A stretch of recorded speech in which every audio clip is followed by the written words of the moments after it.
हरियाणा वैभव, सच्ची खबर। हरियाणा के गोकुलगढ़ गांव में जमीन का मसला सामने आया है। जमीन दो पक्षों के बीच विवाद का विषय बना हुआ है। हरियाणा के गोकुलगढ़ में जमीनी विवाद के बाद दो पक्ष उग्र विवाद में आ गए। पीड़ित परिवार का कहना है कि वो ज़मीन उनकी है और ज़मीन पर धर्मशाला बनाना चाहते हैं, जिस पर गांव वालों की रजामंदी भी हो चुकी है। पूरा गांव पीड़ित परिवार के साथ है और धर्मशाला बनाने का समर्थन करता दिखाई दे रहा है। वहीं दूसरा पक्ष, जिसमें दिनेश कह रहे हैं कि वो ज़मीन उनकी है और उनके दादाजी द्वारा लगाई गई थी। देखिए हमारे संवाददाता शुभम मिश्रा की एक खास रिपोर्ट।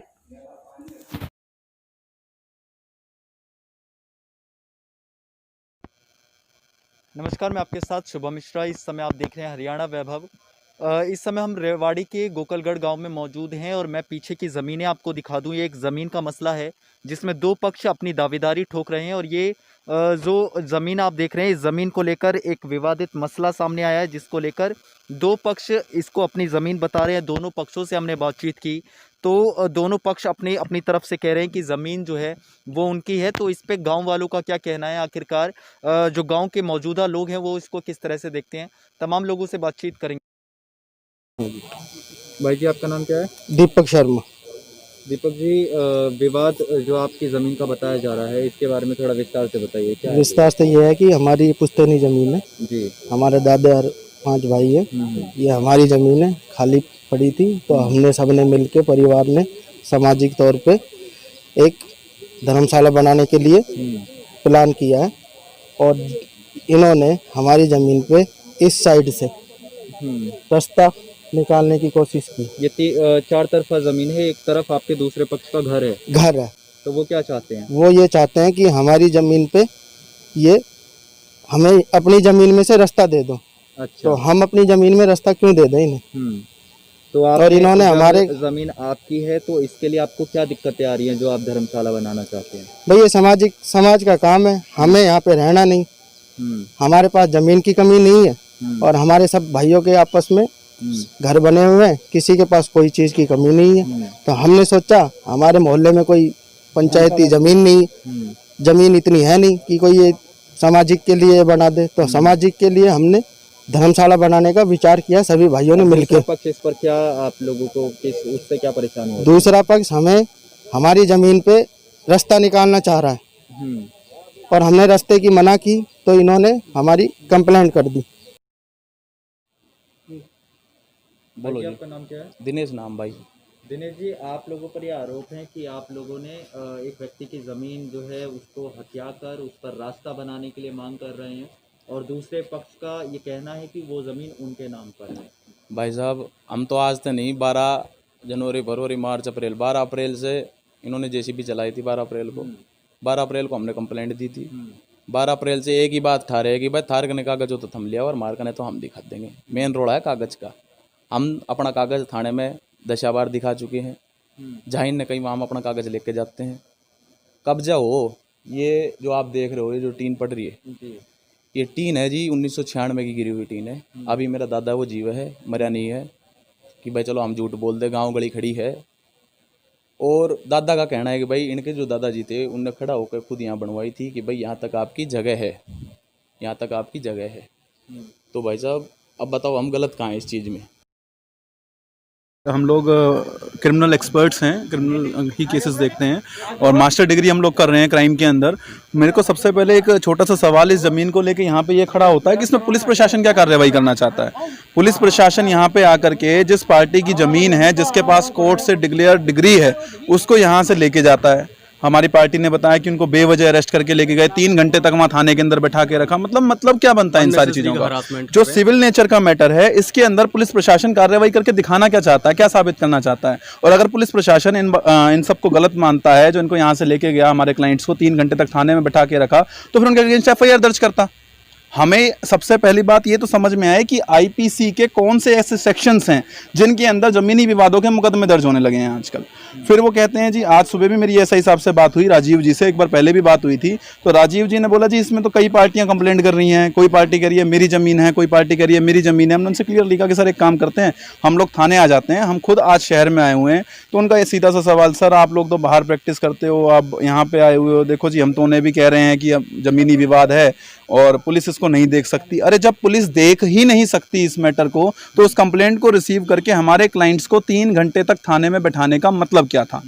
दूसरी बात, आपने थाने में बैठाया, अरे आपको राइट किसने दे रखा है थाने में बैठाने के बाद? आप यहाँ पे जमीनी विवाद पे आए थे, अगर मामला आईपीसी के किसी सेक्शन में था तो आपको अब तक एफआईआर दर्ज कर लेनी चाहिए थी। यहाँ पर कोई झड़प या मारपीट जैसी घटना नहीं हुई। और फिर दूसरी बात, अगर हुई है तो उन सेक्शंस में आप आईपीसी के तहत मामला दर्ज करते हैं। अब वो सामने वाली पार्टी कहती है कि मेरे पास डॉक्यूमेंटेशन है, आप मेरी जमीन पे आके काम कर रहे हो। अगर आपके पास डॉक्यूमेंटेशन है तो इतना टाइम हो गया, आपने अब तक कोर्ट में कोई डिक्लेरेशन शूट क्यों नहीं फाइल किया?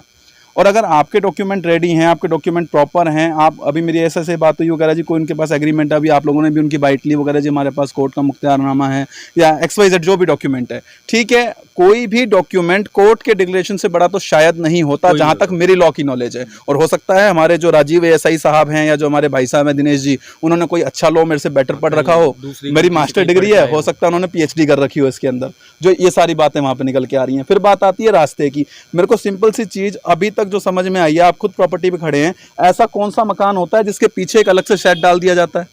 ऐसा कौन सा मकान होता है जो मकान के पीछे सेट डल गया और सेट डलने के बाद एक अलग से रास्ते की डिमांड की जा रही है वहाँ पे? फिर तो प्रॉपर सी बात यह है कि हर कोई अपने मकानों के पीछे सेट डाल ले और किसी की भी प्रॉपर्टी में से रास्ते की डिमांड करने लग जाए, है ना? आपके दूसरी पार्टी की तरफ से आपके जो लोग हैं उनकी तरफ जो है एक कंप्लेंट फाइल की गई है। सर कंप्लेंट फाइल की गई है तो कंप्लेंट फाइल करने के बाद पुलिस FIR दर्ज करे ना, सेक्शन बताए ना किस सेक्शन में कंप्लेंट फाइल की गई है। पुलिस अपना बचाव क्यों कर रही है? सुबह हमने राजीव जी को कॉल करी कि हम थाने आने को तैयार हैं, राजीव जी कह रहे हैं मैं बाहर हूँ। कोई ना कोई उनकी एब्सेंस में तो थाना देखता होगा, या राजीव जी थाने के अंदर नहीं है तो थाना बंद, बड़ा ताला लग गया उस थाने के अंदर। तो जब कोई भी कंप्लेंट, इतनी इमरजेंसी मैटर है यहाँ पे, वो कह रहे हैं जिसमें वाद विवाद बढ़ सकता है, किसी के झगड़े हो सकते हैं, यार इतने बड़े मामले को पुलिस प्रशासन इतना लाइटली कैसे ले सकता है? और फिर दूसरी बात, पुलिस का कहना है जिसके अंदर कार्रवाई होगी हम SDM साहब को पेश कर देंगे। कब कर दोगे? कर दो पेश। कह रहे नहीं जी आपकी पार्टी ने टाइम मांगा है। पार्टी तो टाइम मांगती रहेगी, कोई 1 साल का मांगेगी, कोई 2 साल का मांगेगी। टाइम देने का क्या मतलब बनता है? अगर आपके हिसाब से अपराध हुआ है, आपने प्राथमिकता दर्ज की है, तो दोनों पार्टियों को उठा के कोर्ट में पेश कर दो। कोर्ट में नहीं करना चाहते, आप कहते हो SDM साहब को पेश कर देंगे, SDM साहब को पेश कर दो। पुलिस का काम है प्राथमिकता लेते ही कार्रवाई करना। अगर हमारे क्लाइंट्स ने कोई भी क्राइम किया है तो उस क्राइम में अब तक FIR दर्ज क्यों नहीं की गई? सामने वाली पार्टी ने अपनी कंप्लेंट दी होगी, कंप्लेंट के साथ अपने एविडेंस दिए होंगे, उन एविडेंस के आधार पर मामला दर्ज करना चाहिए था। फिर दूसरी बात आती है जी, वो कहते हैं जी उन्होंने सामान रखा हुआ है। मैं आपसे बात, चलो छोटी सी बात, ये रास्ता है, हम आपकी बात डन कर देते हैं, चलो ये रास्ता है, आपके लिए 1% मान लेते हैं, रास्ता है, आपके पास डॉक्यूमेंटेशन है, आप कोर्ट में शूट फाइल करेंगे। तो मेरे भाई रास्ते में कौन अपनी प्रॉपर्टी में सामान रख सकता है? रास्ता फिर पब्लिक के लिए है या अकेले आपके मकान के लिए है?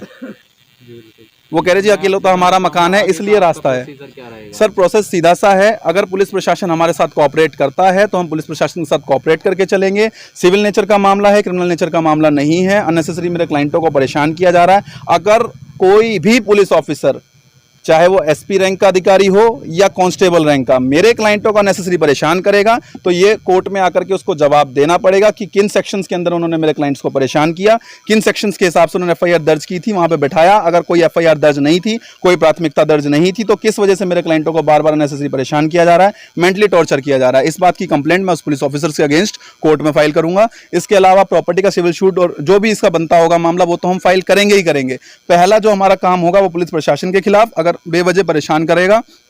दूसरी चीज, जो हमारे क्लाइंट्स को परेशान कर रहे हैं, उनकी इस तरीके से बदनामी कर रहे हैं, तो आईपीसी की जो भी सेक्शंस हैं उनके अंदर 499 है, 500 है, उसके अगेंस्ट भी हम कार्रवाई करवाएंगे। दूसरी बात, मेरे क्लाइंट्स को लगातार जैसे वो बता रहे हैं कि ब्लैकमेल किया जा रहा है कि रास्ता दे दो, इस तरीके से करेंगे, तो सीधी सी बात है, जान से मारने की धमकी दी जा रही है। आईपीसी 506 ब्लैकमेल किया जा रहा है, आईपीसी 504 के अंतर्गत कार्रवाई करवाएंगे। पुलिस प्रशासन करता है तो ठीक, नहीं करता तो कोर्ट में जाकर के CRPC 156(3) के अंतर्गत मामला दर्ज करवाया जाएगा। और हमें विश्वास है कि कोर्ट ने अब तक सभी को न्याय दिया है, न्याय यहाँ भी मिलेगा।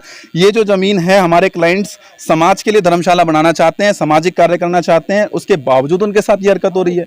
मतलब पुलिस प्रशासन क्या साबित करना चाहता है इस चीज को, कि प्रशासनिक अधिकारी जो हैं वो हमेशा से सदैव से गांव वालों की सहायता करनी चाहिए, जनता की सहायता करनी चाहिए। यहाँ पे जनता के लिए और समाज के लिए एक प्रॉपर्टी को दिया जा रहा है, वहाँ पे पुलिस प्रशासन बेवजह टांग अड़ा रहा है।